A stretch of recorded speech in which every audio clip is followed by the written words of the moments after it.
For more on the Fort McMurray wildfire, New York Times reporter Ian Austen joins me by Skype from Edmonton, Alberta.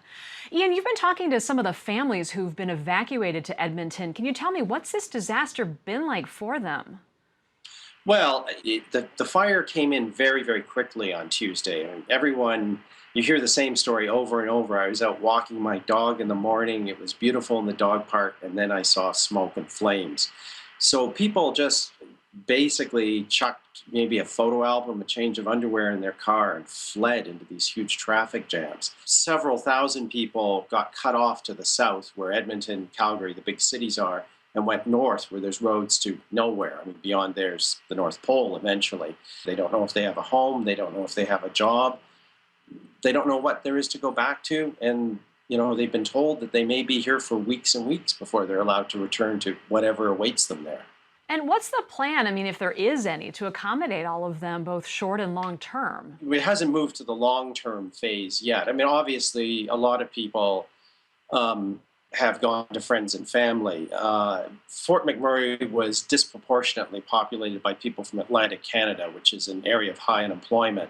Some of those people are going back to Nova Scotia, Newfoundland, wherever.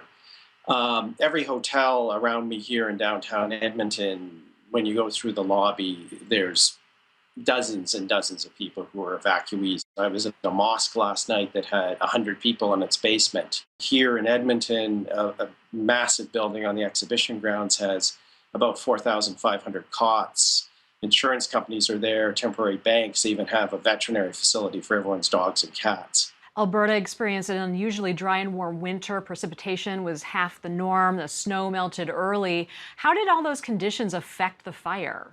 This place is no stranger to big fires. But generally speaking, big fires here are driven by winds, the obvious thing, fueling them with oxygen.